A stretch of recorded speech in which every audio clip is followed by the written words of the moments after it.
Unified 911, anong matutulong namin sa'yo? Anya ti maitulong mi ken kapo. Anong may tatabang ko sa imo? Unsay akong ikatabang nimo? Ngini makadabang nami sel ka no. Sa anumang wika o dialekto, may tulong na darating sa iyo.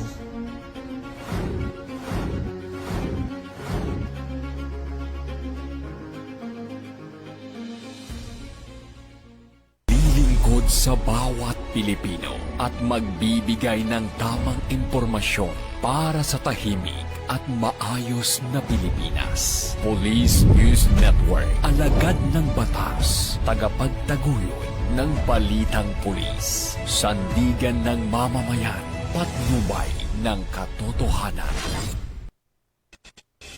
Na Kampo Krame, maghahatid ng pinakahuling kaganapan at nagbabagang balita. Ito ang PNN Police News Network. At ngayon, ang inyong mga tagapagbalita. Magandang araw, bagong Pilipinas. Akong inyong alagad ng batas, tagataguyod ng Balitang Pulis. Patrolwoman Reyna Joyce Dalire mula sa Southern Police District. Maghahatid sa inyo ng tamang balita, kwento ng pulis at serbisyo para sa mamamayan. At ito ang PNP News Online. Ang pangunahing balita ng Police News Network, alagad ng batas, tagataguyod ng Balitang Pulis.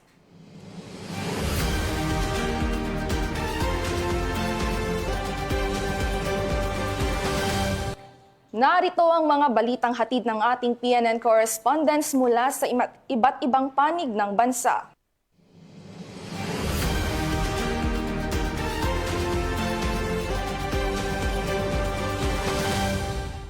Naaresto ng mga otoridad ang isang babae sa Cubao, Quezon City matapos itong mahuling sangkot sa iligal na pagbebenta ng mga financial account sa pamamagitan ng online platforms. Nakibalita dyan si Patrolwoman Mary Grace Artizuela.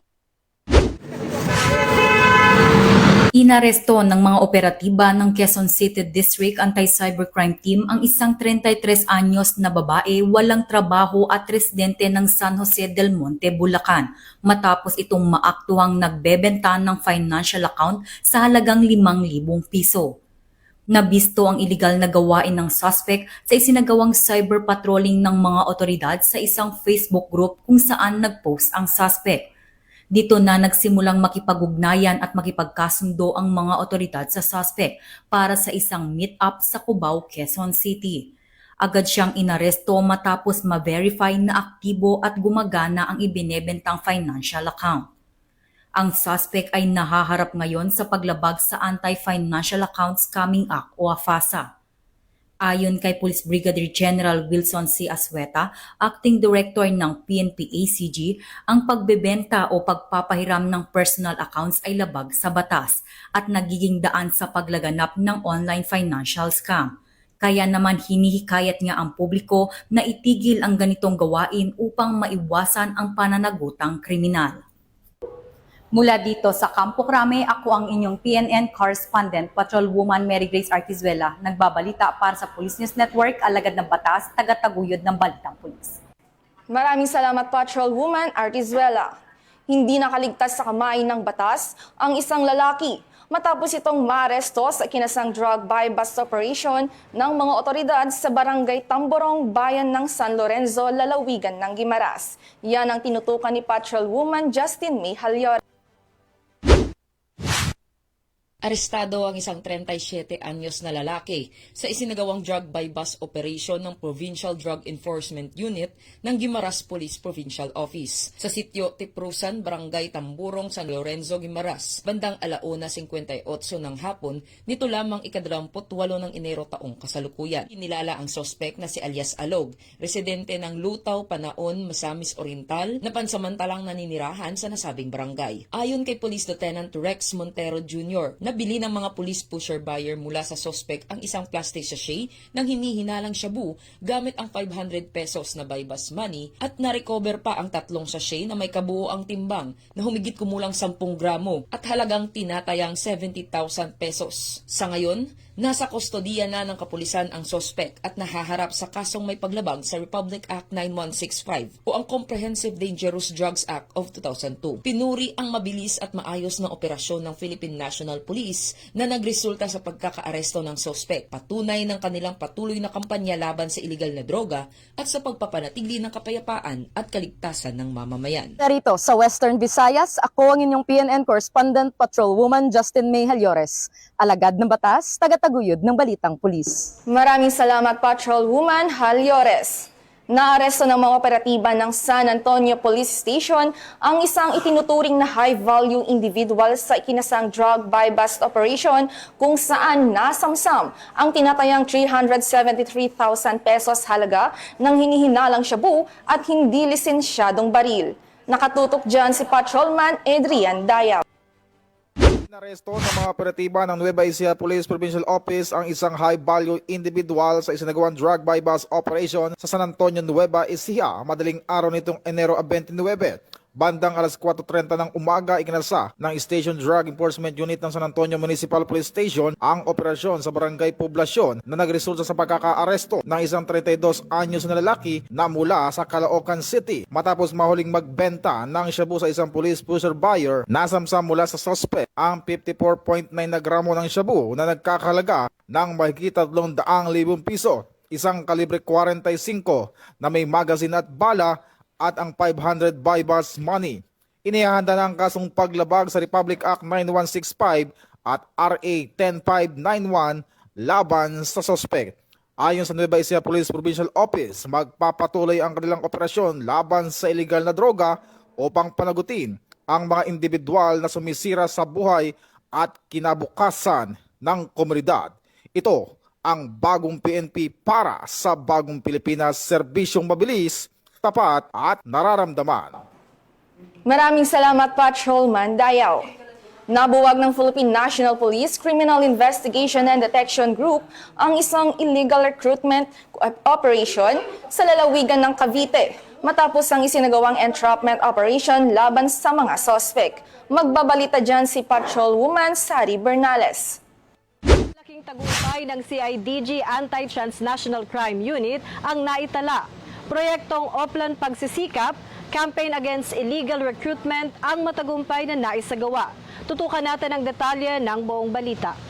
Matagumpay na naaresto ng PNP CIDG Anti-Transnational Crime Unit ang isang lalaki na sangkot sa illegal recruitment matapos ang surveillance at entrapment operation.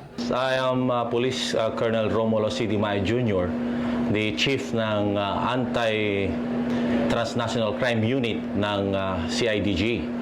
Nagumpisa ang aming operation noong January 26, 2026. Ito lang, makailan lang. That was Monday, together with the member of the DMW, yung Department of Migrant Work.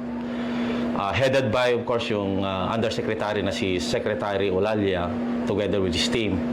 It all started with a complaint coming from a concerned citizen na allegedly merong isang travel agency dito sa Tanza, Cavite na kung saan naghihikayat siya ng mga magtatrabaho kapalit ng isang sweldo na humugit kumulang 80 to 120,000 per month, and they will work as a laundry services yon at hotel workers sila. So upon verification from our friends or from our counterparts at DMW, that agency o that person hindi sila interesadong magpadala ng mga workers sa Korea, kasi Korea ang ang bansa kung saan magtatrabaho. So immediately after, they conducted two separate surveillance from the DMW and of course in coordination with us, our personnel sa ATCO, to verify the veracity of the report, kung meron nga talagang ganitong agency sa Tanza, Cavite, or kung mayroong ganitong tao o yung sinasabi nilang personal na nag-o-offer ng trabaho. That was a two separate surveillance. After verifying, after the result of surveillance turned out to be positive, mayroong nga ganung tao. Kasi personnel talaga natin yung nakaharap nila who posted as a applicant or employee na gusto magtrabaho sa ibang bansa. So positive yung tao nandun and even yung lugar. So after that, kinasa namin kagad ang operasyon together with the DMW at nagkaroon kami ng briefing doon mismo sa opisina ng DMW. So it took us 1 hour for the travel, and after that, nakuha namin during nagkaroon kami ng nag-prepare muna kami ng budol money. Pinadas namin yung pera to make it sure na marireceive niya talaga yung entrapment money. So ikinasana namin yung entrapment operation together with the concerned agencies, yung DMW. So it's very fortunate na naging positive yung operation natin. So kakasuhan natin ito si Mr. Raro ng RA 10022 or yung illegal recruitment. Dahil napatunayan hindi siya otorisado, wala siyang certification galing sa DMW na authorized siya magpadala ng tao.